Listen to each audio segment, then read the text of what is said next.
আমরা পুরোহিত মশাইকে বাড়িতে আনার ব্যবস্থা করছি। দরকার হলে আমি আর বড় বৌদি দুজনে গিয়ে ওনার কাছে পার্সোনালি ক্ষমা চেয়ে নেবো। মা, তুমি তোমার ঘরে যাও। না না গিন্নিমা, আমি এভাবে বাড়ির বড়রা যখন বলছে তখন থেকে যাও প্লিজ।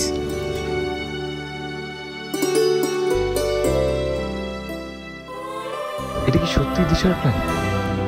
গঙ্গা কিছু করেনি?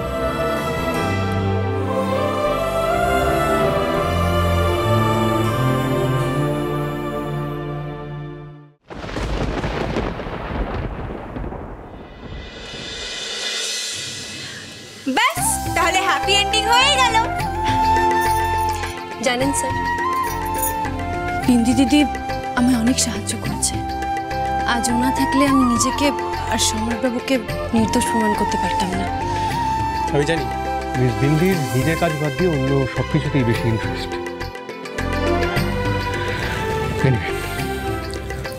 তুমি ঘরে যাও, রেস্ট।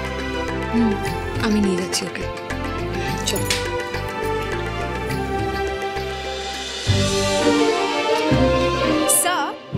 বলছিলাম যে আজকে তো সবাই সবাইকে ক্ষমা করে দিচ্ছে, তো যদি আপনিও আমাকে আর কি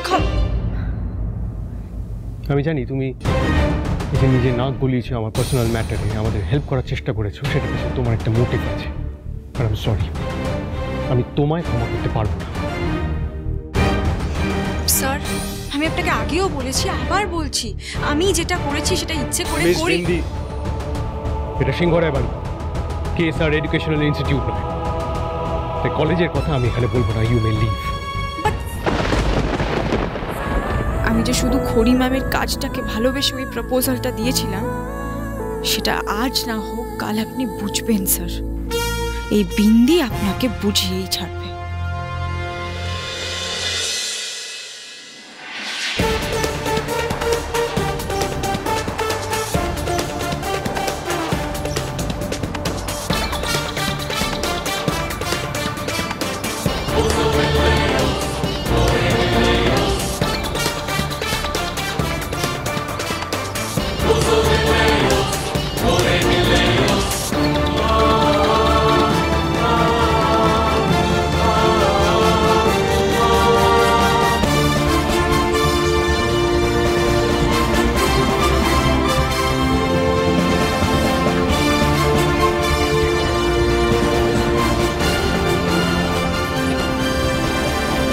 ব্যাস, আমার এই মাস্টার স্ট্রোকটার পরে আপনি আর আমাকে কিছুতেই কলেজ থেকে বের করে দিতে পারবেন না স্যার। খড়ি ম্যামের কাজের মধ্যে আমি যেই ম্যাজিকটা দেখেছি, যে ইউনিকনেসটা দেখেছি, কালকে সেটা সবাই দেখবে, আমাদের ইনস্টিটিউশনের সব স্টুডেন্টসরা। আর তারপর আপনি বুঝবেন যে বিন্দি একদম ঠিক করেছে। আর খড়ি ম্যামেরও এটাই ইচ্ছে ছিল।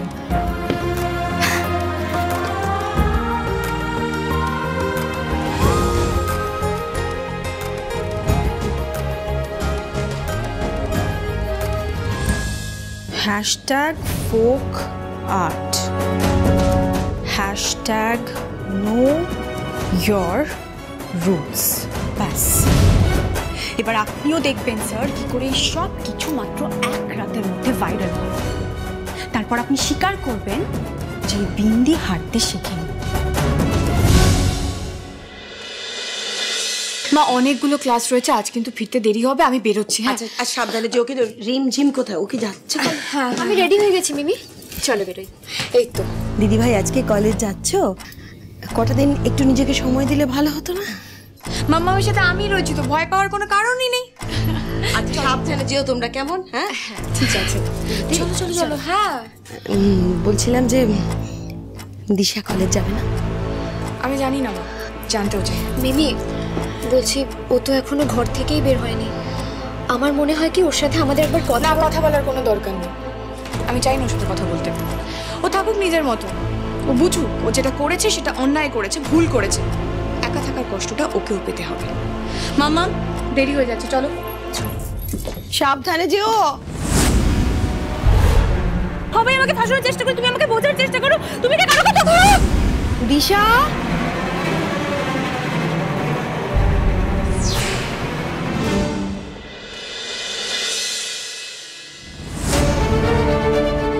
দিদি ভাই, সব ঠিক করছিস? আমি ঠিক ঠিকই তো করছি। আমি আর কি করতাম ঠাম্মি, কি করতাম? আমি যা করেছি তখন আমার মরে যাওয়াই উচিত। আমি নিজেকে শেষ করে দিয়ে তোমাদের সবাইকে বলতে দিদি ভাই চুপ চুপ কর, চুপ। কি বলছিস দিদি ভাই? এদিকে আয়, এদিকে আয়, এদিকে আয়, মাথা ঠান্ডা কর, বস। দিদি ভাই মাথা গরম করে সব কি ছেড়ে বলছি করছিস? হ্যাঁ দিদি ভাই, অন্যায় করলে বাবা মা শাসন করবে তো। তাছাড়া তোকেও ভাবতে হবে, তোর ছেলে মানুষের জন্য কত বড় কাণ্ড হয়ে গেল বাড়িতে। তুই ভেবে দেখেছিস আমার দোষটা কোথায় ছিল ঠাম্মি? আমি কি করতাম তুমি একবার আমার কথাটা তো ভাবো। ছোটবেলা থেকে মিমি বাবা সবাই শুধু ওই রিমকে ভালোবেসেছে, আমার আগে সবকিছু ওই মেয়েটা পেয়েছে। কেন ঠাম্মি, ওয়াই? আমি তোদের দুজনের মেয়ে, বলো? রিম তো নয়। ভগবান জানে রিম মেয়েটা কোথা থেকে উঠে এসেছে। আমার দিশা দিদি ভাই তার ঠাম্মির কাছে সব থেকে বেশি প্রিয়, বিশ্বাস কর। হ্যাঁ, বাবা মায়ের কাছ থেকে ভালোবাসা পেতে হলে বাবা মায়ের সামনে নিজেকে প্রমাণ করতে হবে তো। হ্যাঁ, আমার দিশা দিদি ভাইকে প্রমাণ করতেই হবে যে আমার দিশা দিদি ভাই রিম ঝিমের থেকে অনেক বেশি যোগ্য ভালোবাসা পাওয়ার জন্য। কি পারবি না? পারতে তো আমাকে হবেই, প্রমাণ আমি করবই। তোমরা জানো না, ম্যাম কিন্তু বাংলা ফোক আর্টের উপর বেস করে শুধুমাত্র ছড়া কুলো ওই টোপরের উপরেই কিন্তু উনি কাজ করেননি। উনি ইনফ্যাক্ট ডায়মন্ড জুয়েলারি পর্যন্ত ডিজাইন করেছেন গাইস। একটা অত্যন্ত সাধারণ মিডল ক্লাস ফ্যামিলি থেকে বিলং করেও উনি জীবনে এত কিছু অ্যাচিভ করেছেন। আর ওনার এই আর্টওয়ার্ককে আমি স্যালিউট জানাতে চাই।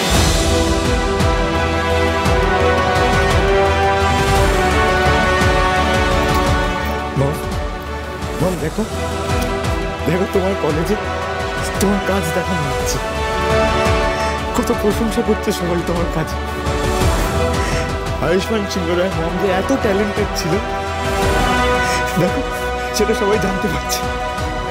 আর জানো, এবার আমি বুঝতে পেরেছি যে মা বাবা সন্তানের জন্য শুধু গর্ব ফিল করে, মা বাবার জন্য সন্তানের গর্ববোধ হয়, আর সেটা আমি হচ্ছি।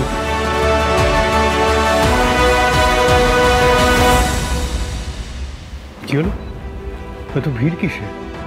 Today I welcome all of you to my institution.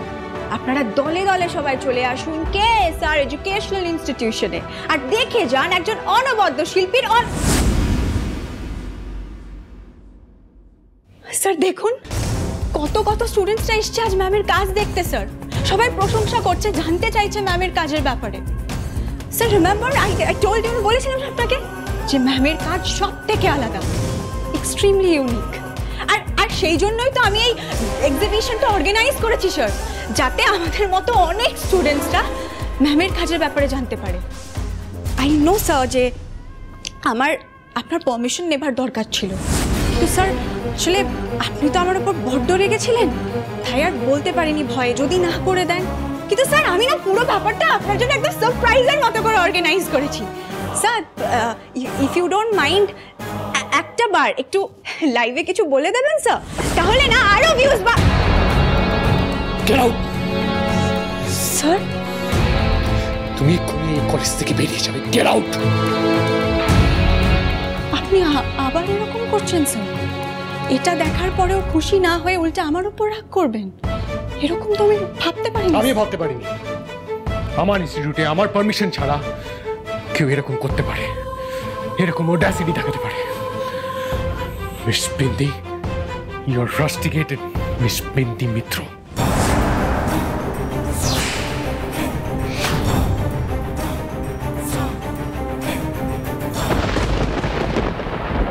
আসার পর থেকে কি করছি, কোথায় আছি, মা বাবাকে কিচ্ছু জানাই। তুমি মা বাবার থেকে সব কথা লুকোচ্ছ কেন? আসলে আমাদের ফ্যামিলি খুব গোঁড়া। আপনি কেন বুঝতে চাইছেন না? এটা একটা মেয়ের ক্যারিয়ারের প্রশ্ন। সঙ্গে কথা বলার সময় বা এনার্জি কোনোটাই নেই। আমি কিছুতেই স্যারকে আমার থেকে আমার পড়াশোনা করার সুযোগটা কেড়ে নিতে দেবো না গঙ্গা। আমি স্যারকে সবটা বুঝিয়ে বলার চেষ্টা করব। স্যারও হয়তো বুঝবে, কিন্তু ততক্ষণে যে অনেক দেরি হয়ে যাবে গঙ্গা।